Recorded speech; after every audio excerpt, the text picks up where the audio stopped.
ஆண்டவரும் இரட்சகருமாயிருக்கிற நமது ஆண்டவர் இயேசு கிறிஸ்துவின் ஈடு இணையற்ற நாமத்தினாலே அருமையான கர்த்தருடைய பிள்ளைகள் யாவருக்கும் விசேஷமாக ஸ்தோத்திரம் டிராஸ் டிவியின் மூலமாகவும் விசேஷமாக ஷாலோம் ஏஜி சுற்றுக்குரீன் என்கிற யூடியூப் சேனல் வழியாகவும் கர்த்தருடைய வார்த்தையை கேட்கிறதான கர்த்தருடைய பிள்ளைகள் எல்லாரையும் ஆண்டவராய் இயேசுவின் நாமத்தில் அன்போடு கூட வாழ்த்துகிறேன், ஆசீர்வதிக்கிறேன்.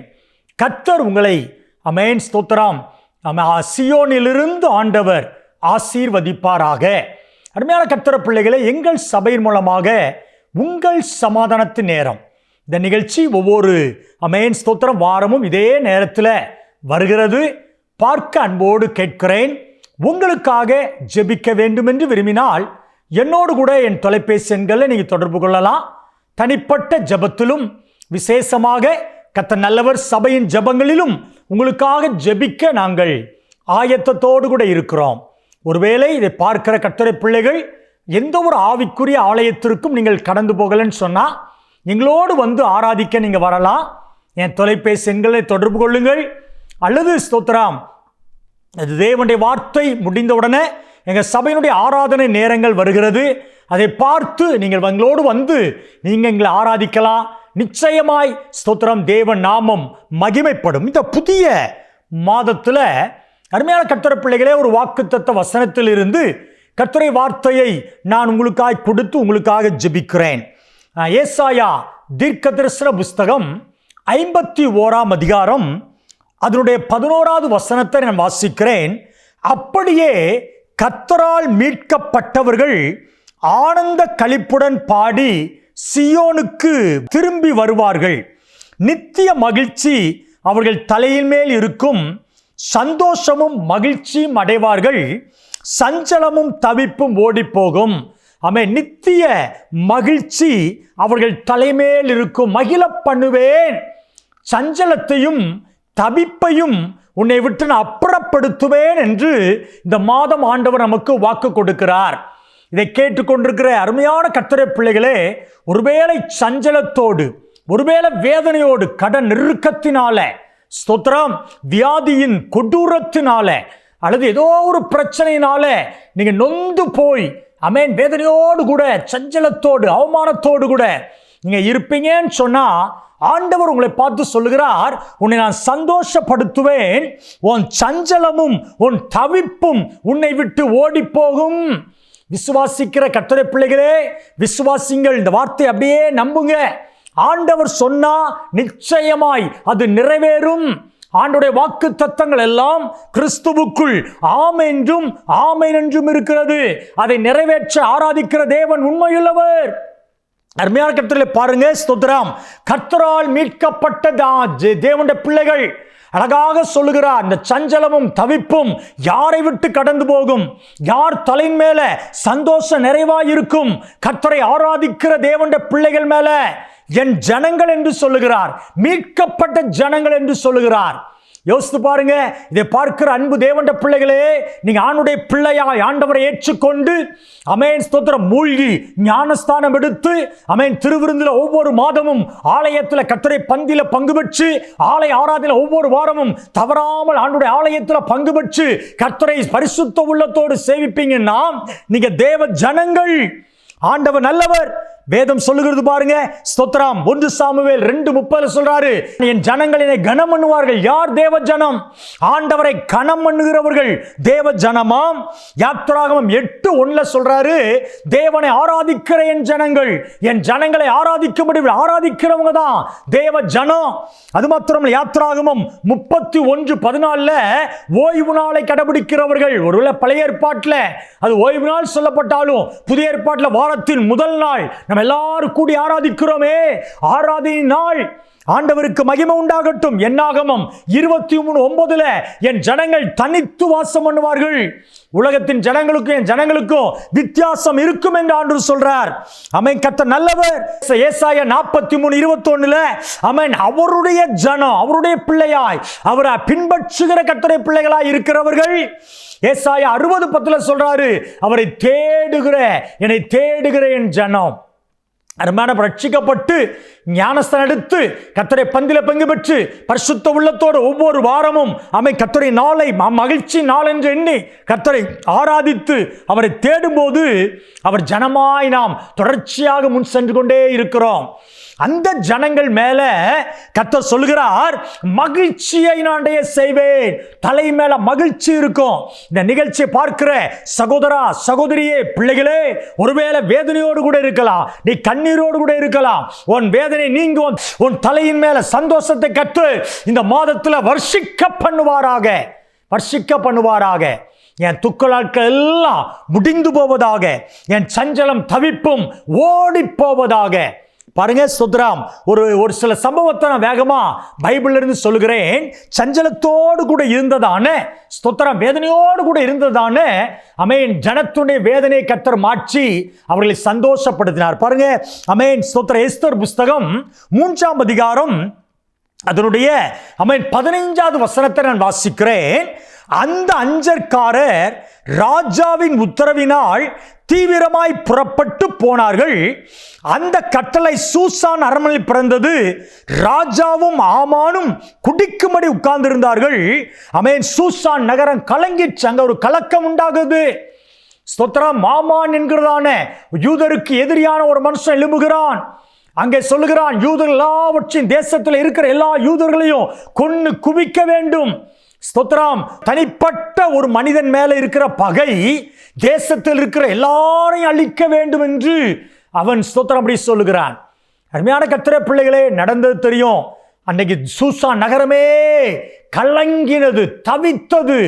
அந்த நேரம் வரும்போது எல்லாருமே கொல்லப்படுவ, எல்லாம் ரெடியா இருக்கிறாங்க யூதர்களை கொன்று குவிக்கும்படியாக. ஆமென், ஸ்தோத்திரம்.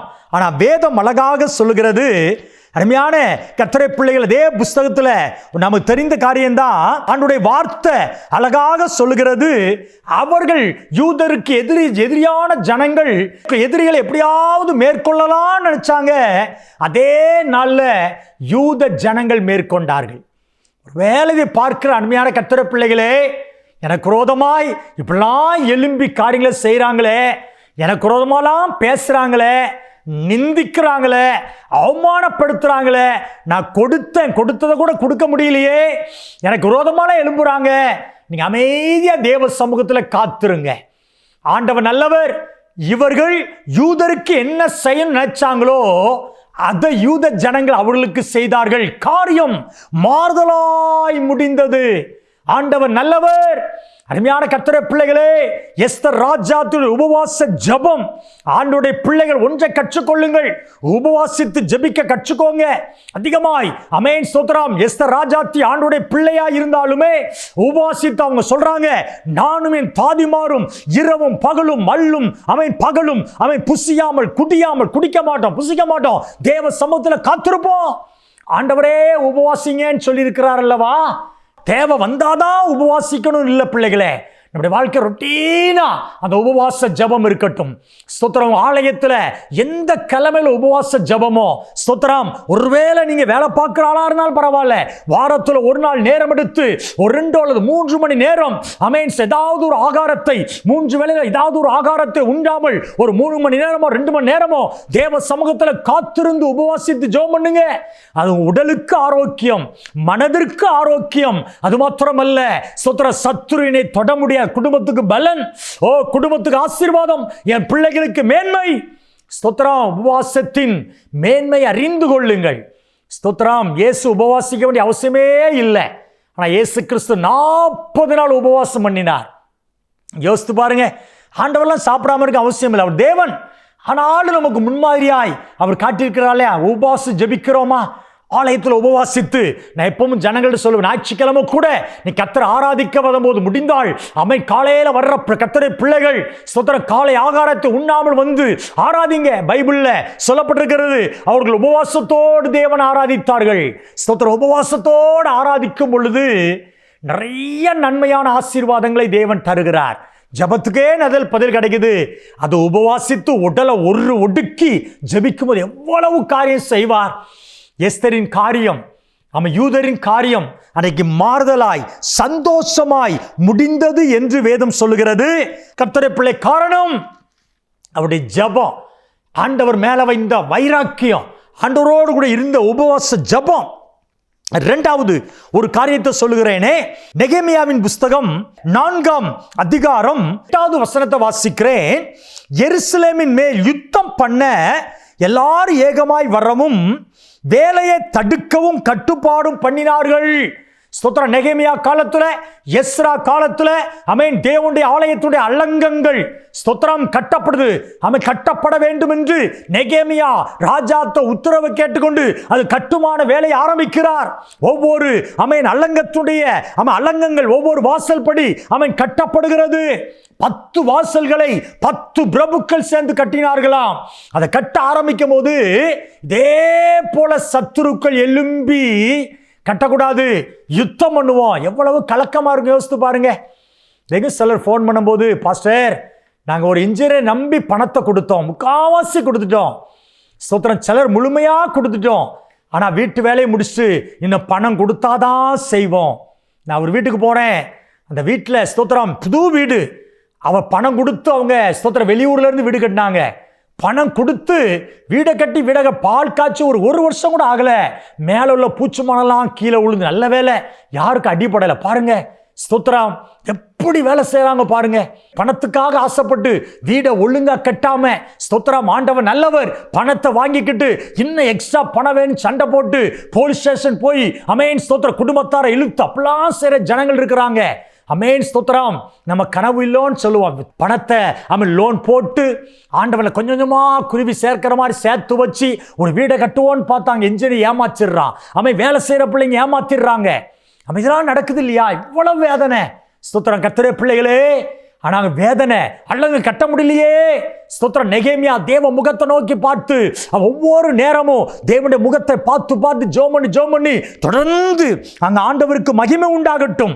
அருமையான கர்த்தரே பிள்ளைகளே, ஸ்தோத்திரம் அங்க சொல்றாரு பாருங்க, எங்கள் தேவனே ஸ்தோத்திரம், நாள்ல நாங்கள் அவமதிக்கப்படுகிறதை கேட்டு அவர்கள் நிந்திக்கிற நிந்தையை அவர்கள் மேல் திருப்பும். ஸ்தோத்திரம். ஒரு பாரமுள்ள ஒரு தேவனுடைய மனிதன், கட்ட வேண்டும் என்கிற ஆசையுள்ள தேவனுடைய மனிதன். கர்த்தரே பிள்ளைகளே, எஸ்தரை குறித்து சொன்னேன், உபவாசிக்கிற ஒரு தேவனுடைய பிள்ளை மகிழ்ச்சி அடைவாங்க, அவங்க சஞ்சலமும் தவிப்பும் ஓடி போகும். இங்க அம்மா அல்லங்க கட்டப்படணுமே, என் ஜனங்கள் ஆசீர்வாதமா இருக்கணுமே, என் ஜனங்கள் ரட்சிக்கப்படணுமே. ஓ கர்த்தருக்கு மகிமை. என்னுடைய ஆலயம், ஒருவேளை இங்க போகிற ஆலயம் ஒருவேளை ஷெட்டா இருக்கலாம், ஆஸ்பிரா சீட்டா இருக்கலாம், ஒருவேளை பில்டிங்கா இருக்கலாம், சாதாரணமா இருக்கலாம், இன்னும் ஆத்துமாக்கலாம் நிறையப்படணும் ஆண்டவரே. எங்க ஆலயத்துல திரளான ஜனங்கள் வரணும் ஆண்டவரே. என் குடும்பம், என் கணவன், என் மனைவி, என் குடும்பத்துல சொந்தங்கள் எல்லாரும் மனம் திரும்பணுமே. இந்த பாரமுள்ள கர்த்தருடைய பிள்ளைகள் தேவ ஜனம், அவர்கள் மேல நித்திய மகிழ்ச்சியை கர்த்தர் தங்க பண்ணுவார். யோபு தன் சிநேகிதருக்காக ஜெபம் பண்ணினார், யோபுவின் சிறையிருப்பை கர்த்தர் மாற்றினார். தேசத்தின் ஜனங்களை குறித்த ஒரு பாரம், ஒரு அக்கறை, சொந்த குடும்பத்தை குறித்த ஒரு அக்கறை, திருச்சபை குறித்து நான் எப்பவும் சொல்லுவேன், நீங்க ஒரு திருச்சபையில மெம்பர் ஆயிட்டீங்கன்னா அந்த திருச்சபையில ஸ்ட்ராங்கா உறுதியா நிலைச்சு இருங்க, அங்க இங்கேயும் அலசடிப்படாதீங்க. ஸ்தோத்திரம். அது மாத்திரமல்ல, அந்த திருச்சபையில ஊழியம் செய்யுங்க, போதுகரோடு நல்லா நெருங்கி இருங்க, தோளோடு தோள் கொடுங்க. கர்த்தருடைய பிள்ளைகளே ஸ்தோத்திரம், ஆண்டவர் நல்லவர், உறுதியான ஆலயத்தை போட்டீங்க, அந்த ஆலயத்துல ஊழியம் செய்யுங்க. அந்த ஆலயத்துக்கு வந்து ஒரு நாள் தவறா உங்க ஊழியக்காரங்க தவறா பேசாதீங்க. ஆண்டவருக்கு மகிமை. ஸ்தோத்திரம். நல்லா முடிந்த அளவுக்கு உங்களால் முடிந்த காரியத்தை நிறைவேற்றுங்க பிள்ளைகளே. ஆலயத்தில் நாட்டப்பட்டவர்கள் தேவனுடைய பிரகாரம் செழிப்பார்கள் அல்லவா? ஸ்தோத்திரம். அவன் ஜனத்தை குறித்த கரிசனை உள்ள நெகேமியா மகிழ்ச்சி அடைந்தார். அவன் அலங்கு கட்டி முடிக்கப்படுது. அங்க பார்த்தீங்க அப்படின்னா ஸ்தோத்திரம், ஆண்டவர் நல்லவர். 8:17 மிகுந்த சந்தோஷம் உண்டாச்சு. ஒரே ஒரு காரியத்தை சொல்லி நான் நிறைவு செய்கிறேன். யாத்ராம புஸ்தகத்துல கர்த்தர் நல்லவர் 2ஆம் அதிகாரம் அதனுடைய 24வது வசனத்தை வாசிக்கிறேன். தேவன் அவர்கள் பெருமூச்சை கேட்டு தாம் ஆபிரகாமோடும் ஈசாக்கோடும் யாக்கோவோடும் செய்த ஸ்தோத்திரம் உடன்படிக்கை நினைவு கூர்ந்தார். அருமையான கர்த்தருடைய பிள்ளைகளே, ஸ்தோத்திரம், ஆண்டவருக்கு மகிமை உண்டாகட்டும். இஸ்ரவேல் ஜனங்களுடைய சஞ்சலமும் தவிப்பும் மாறி போச்சு. இஸ்ரவேல் ஜனங்கள் தேவ ஜனங்கள், எஸ்தர் தேவ ஜனம், நெகேமியா தேவனுடைய பிள்ளை. இந்த 3 பேருடைய சஞ்சலங்களையும் தவிப்பையும் கர்த்தர் மாற்றி இஸ்ரவேல் ஜனங்களுக்கும் எஸ்தருக்கும் யூத ஜனங்களுக்கும் அமேன் ஸ்தோத்திரம் சந்தோஷத்தை உண்டு பண்ணின ஆண்டவர் பார்க்கிற ஒவ்வொருவருக்கும் மிகுந்த சந்தோஷத்தை, மிகுந்த மனமகிழ்ச்சியை இந்த மாதத்தில் ஆண்டவர் கட்டளையிடுவாராக. உங்களுக்காக நான் ஜெபிக்கட்டா? நான் உங்களுக்காக ஜெபிக்கிறேன். கண்களை மூடி ஆண்டவரே ஸ்தோத்திரம் நல்ல பாரத்தோடு ஜெபிங்க. அன்பின் ஆண்டவரே, பரலோகத்தின் நல்ல தகப்பனே, அப்பா, ஆசீர்வதிக்கப்பட்ட தர்மையான நல்ல ஆண்டவரே, வேலைக்காக கர்த்தரை துதிக்கிற ஆண்டவரே, அப்பா ஸ்தோத்திரம். சஞ்சலமும் தபிப்பும் ஜனங்களை விட்டு மாறட்டும், சந்தோஷம் ஆண்டவர் தலையின் மேல இறங்கி வரட்டும். இதை பார்க்கிற ஒவ்வொருவரையும் ஆசீர்வதிங்க. வியாதியோடு, நெருக்கத்தோடு, வேதனையோடு இருக்கிற எல்லாருடைய நெருக்கங்கள், வேதனைகள், பாடுகள் இயேசுவின் நாமத்தில் நீங்கட்டும். இந்த நிகழ்ச்சியை பார்த்து எல்லாரையும் ஆசீர்வதிங்க. தாழ்த்தி அவனுடைய கரத்தில் ஒப்பு கொடுத்து ஜெபிக்கிறேன்.